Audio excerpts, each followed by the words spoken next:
Good morning. Good morning. God bless you guys. We're just gonna get right into it. I couldn't log in to Periscope, so I'm just gonna be fresh on here and then just post this on YouTube.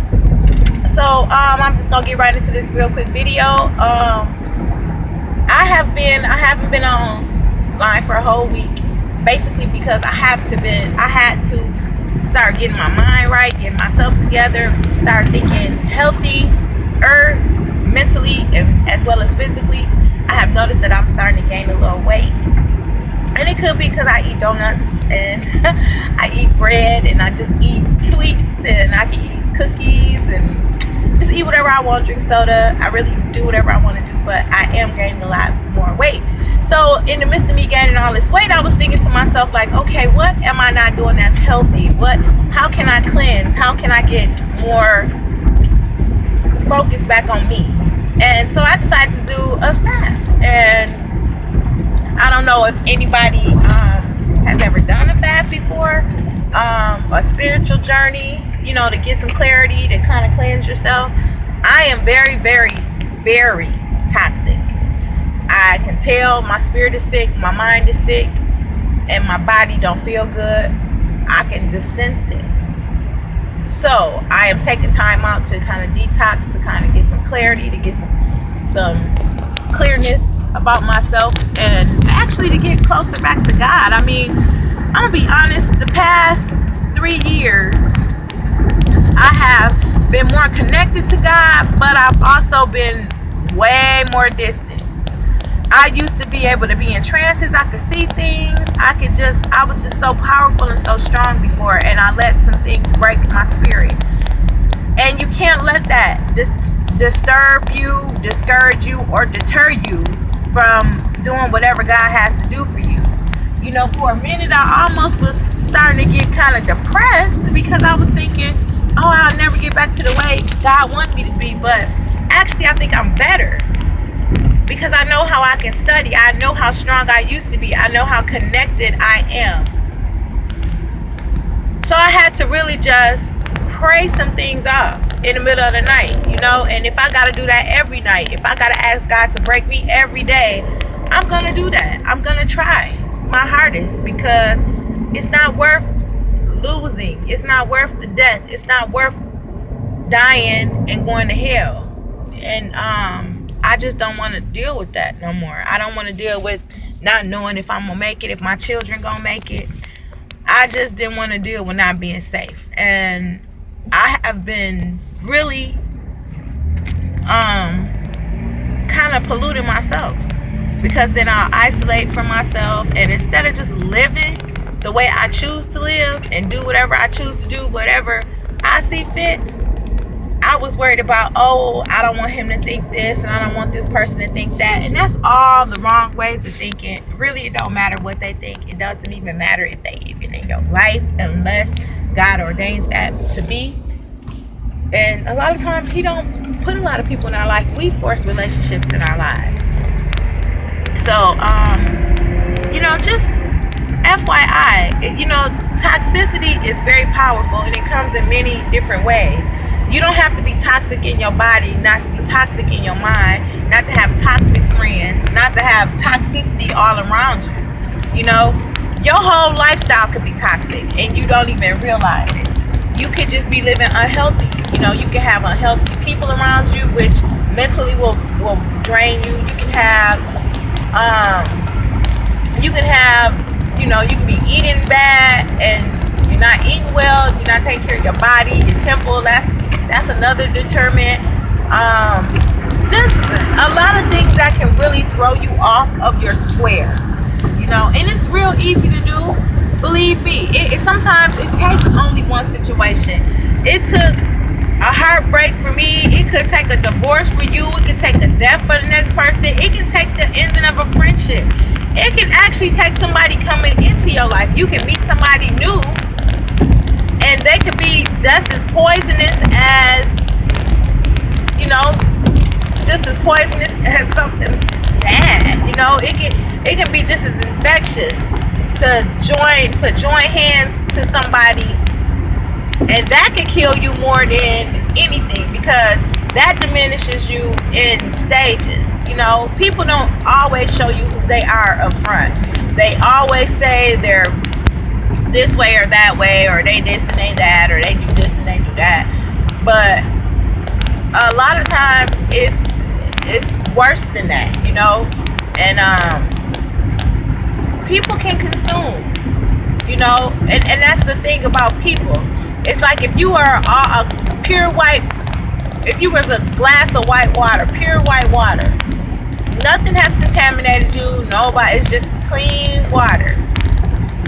If you put anything, any drop, anything in there, that water is no longer pure. What made it pure was it was untouched. It was fresh out the faucet and it's clean. If anything touches that, versus where via, if it's a fingerprint that you can't see, the dirt from your fingers will get in there, and you might not see that, but you're contaminated now. You know, because it's not visible. It's the petty things like that well, eventually, if you would have left your finger in there, eventually it would have probably cleaned off so much dirt off your finger to where there would have left a film around your hand, around the rim, which let us, that's what let us know, oh, your finger was dirty, you know, you were dirty. But you couldn't just see that off of looks if somebody dipped their finger in, you know. That's the point. Sometimes you don't see how some people are very toxic. They can drain you, they can hurt you, they can leave you empty, you know, and it can hurt, and it hurts. You know, I think it wasn't so much of the loss of the relationship sometimes that can hurt you. It could be just the aftermath of picking up yourself, picking up your pieces, coming back to yourself. You know, that's hard sometimes. Life is it's no discriminator of choice. It's no discriminator of, oh, because she had it hard, I'm gonna do this, or it doesn't discriminate. Life does not discriminate. It can get bad, it can get worse, it can be great. But I want people to understand the misconception of this is you can be polluted by things around you. You can be polluted by people around you. You can be polluted by just the situation that you're in. Your mind can be polluted. And if your mind is so polluted, it's a very hard job to pull your mind out of the gutter. And that used to be something people used to say all the time, get your mind off the gutter. You know, meaning get your mind off the filth. Get your mind off the garbage. Get your mind off of things that don't matter. You know, cleanse yourself if you can. Heal yourself if you can. It's a job trying to be whole. It's a job healing. It's a job trying to compete against the world for your soul. You know, you have to be strong in all those areas. I'm going to be honest. That's one of the hardest things that I can say I pretty much have to do. Is try to be strong, try to heal. I'm trying to get better because I realized, oh my goodness, I was so sick, and how if I would have just got stronger when I was weak, I could have been a heck of a lot better than what I am today. But God do all things in His timing, and really, for me to just be breaking off bondages today, I'm just grateful today because I still could have been asleep. I still could have been hurt. I still could have been going through the stress, you know. That's the problem with America. That's the problem with the world. With the world, we don't individualize ourselves and jump out. You know, we always worried about what social media has to say or what people have to say or who's around, and that's not necessarily the case. You know, sometimes you have to get clarity for yourself. I had to break free from all the bondage. I'm still breaking free. You know, it started with people.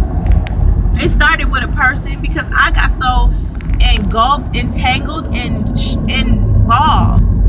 I got really involved with somebody. And I mean, like, I just let all my guards down. I just completely went back to phase one with this relationship. And it was okay. because it really brought me back to what you can't let happen no matter what. You know, I'm older now. Even with people, with friends, some friends, they'll just hang on to you because they know they can. You know, they don't care if they toxic. They don't care if they help you. They don't care if they gonna add to your life or subtract. Their whole point is just to be like, hey, you here, whatever. You know, that's all. They can care less. Toxicity is real, people. Being toxic is real. Being toxic is real. I'm going to keep saying this again. Toxicity is real. It's contaminating. It's polluting. You know, I encourage you, if you are going through something toxic, to get in your word. I encourage you to pick up a book. Don't keep walking around frustrated. Don't keep walking around sad. You know, pick up yourself where you are. Yeah, never despise the day of small beginnings. Today is my small beginning. On June 1st, I'm having a very small beginning, but it's a productive one. Today is probably one of the best days of my life because I recognized in myself where I was lacking. And I'm grateful because God has changed it. He's changing me. He's doing more to change me than ever. I'm breaking free from all the chains. And I'm more happy with that than anything. I think I couldn't have been more happier with that revelation that God is going to heal me and change me if I just be still and wait on Him and be patient enough to know that even if in my storm, even in my worst days, even when I don't have nothing or nobody to help me, that He is with me. That assurance alone saves the day for me. That helped me get through everything that I was battling in my life. Everything. And I'm grateful and I thank God for it every day because He didn't have to do it. He could have left me. He could have killed me. He could have let that depression consume my spirit. I could have been dead. I should have been dead. The old me needs to die. Because, you know, you can let people hurt you so bad to where you want to go.